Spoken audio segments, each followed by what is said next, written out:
All right, welcome back. So today we're going to talk about more skills as well as revisit week 2 about visualization and just continue to talk about how we can keep this going. And so another big thing is to summarize what you know. And I actually learned this as well in dance. It's funny that I keep making these connections, but so in traditional dance teaching, they would correct all of these different things. So there'd be, your arm has to be like this, and now your shoulder has to be like this, and now your rib cage has to be like this, and now your head has to be like this, and this is how you turn, and there'd be all of these corrections. And as a young teacher, I noticed very quickly that that was really hard for students to take on because we can only think about so many things at once. And I sort of intuitively knew this, and then later went on to, look at some studies of the brain and realize that you literally can only hold so many ideas in your head at once. And so what I started doing is, as you would learn all of these different parts, I would combine them all into one thought. So it'd be, this is my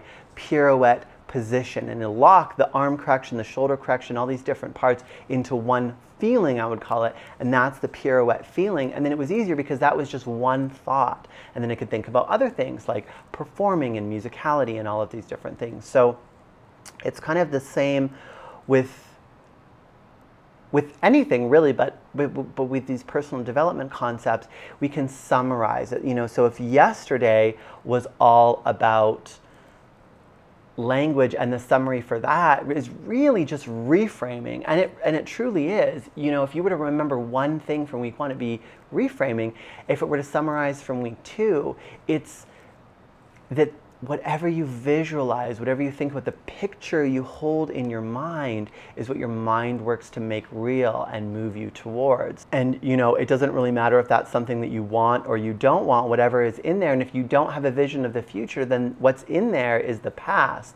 So if you don't have a future vision, you're just getting yesterday over and over, and many of us have experienced that. So I want you to summarize as you're going through doing your protégé effect. You're going to do that today as well. Is one of the things is to summarize.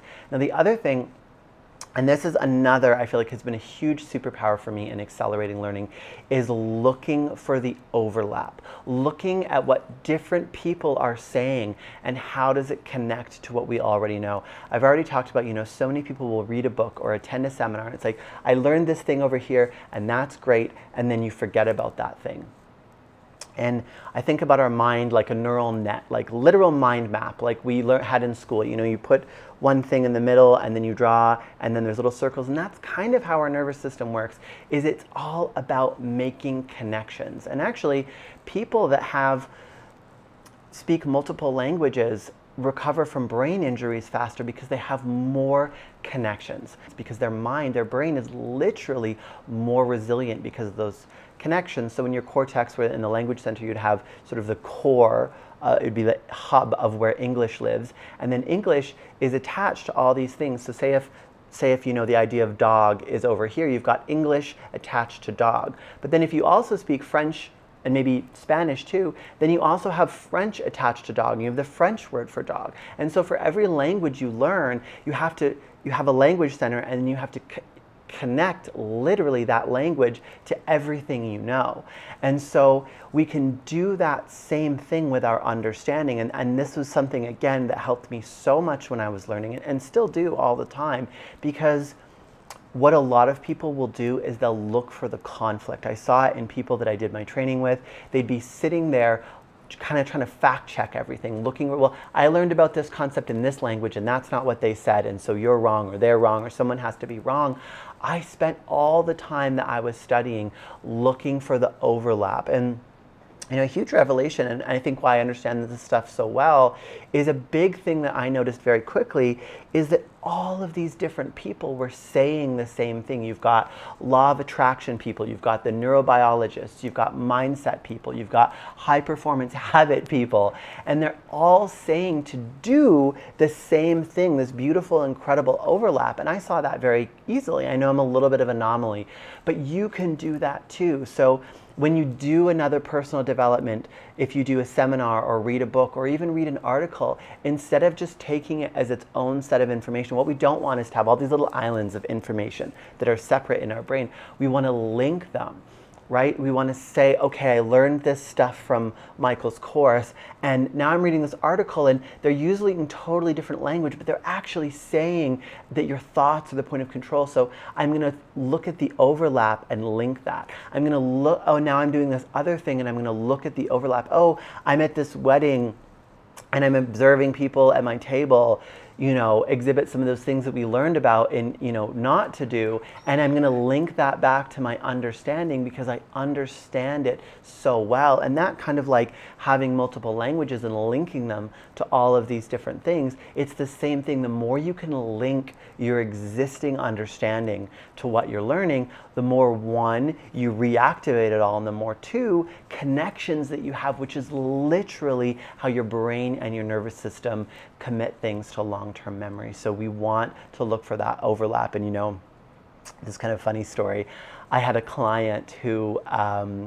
she was some kind of biochemist, and she was this very sassy French woman, and she had some kind of therapy healing experience with this synthetic DMT alternative. So you basically like take this pill, and then they sort of like do this guided therapy experience. And when I was learning about RTT, something that I was fascinated about were all of these different kind of therapies that were getting these really fast results. And one of them is all of these research into different psychedelics. And so whenever I would meet someone that had had one of these experiences, I would ask them, what was this experience that you had like? And to my amazement, what everyone described was not getting high or the drug or these things. What they described was the experience. And what I realized is that the overlap in this instance is the experience. It's the experience of this journey inwards that what heals people, not the thing itself. And so I said this to her when she was talking about her experience. I said, oh, an RTT session with hypnosis, it's very similar. It's this deep experience inward that, heals you.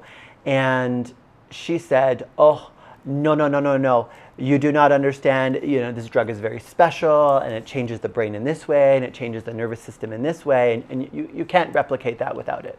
And I was just like, okay. And then she had the session, and afterwards she said, oh my goodness, you're right. It's just like doing this drug. And she was like, it was amazing. She had a phenomenal result, and she sent me, I think, like 6 referrals. And so the story just illustrates that example of, people look for the conflict rather than looking for the overlap. And when you look for the overlap, what does everybody agree on? That's when you come to true understanding. And so to summarize week 2, it's really kind of what we already talked about, is just that you have a picture in your mind, a blueprint that your mind is not only working to make real, but also filtering your environment to kind of find proof to help move you in that direction. And if you don't program that blueprint, if you don't program your mind, you might get some things that you don't want. So we used that incredible meditation visualization. You can go back and do that, or you can just, you can close your eyes and visualize your own things. And then we learned that if we put images everywhere, if we write goals using the formula, then that really excites our mind. It helps us remember the future that we want more clearly than we remember the past. And if we do that, we can have anything we want. And I just want to say here too that you can do, we did sort of like a global visualization with using health, wealth, love, and happiness, but you can do this for anything you want. Maybe there's a career thing, maybe you have a romantic goal, maybe you want to get married, maybe you want to get a job. You can do the whole visualization, vision board process, goal setting process for anything. So keep that, I'm going to say in your back pocket, in your front pocket, keep that with you and use it all the time. I use it all the time. It's how I got myself kind of motivated and going to make this course.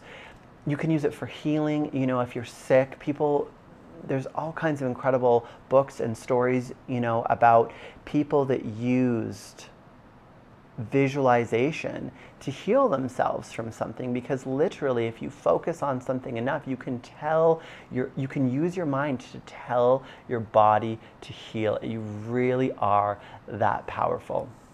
So again, today I want you to use the protege effect. Again, you're a pro after doing it yesterday. So today, have that pretend conversation, give that pretend speech, have that little chat with yourself, and teach someone what you learned in week 2 about visualization, about the blueprint in your mind. Make sure you do it, because that is going to wire in your understanding on such a deeper level. And remember, as you continue to learn, look for the overlap, not the conflict. You're doing amazing. I'll see you in the next video. Bye for now.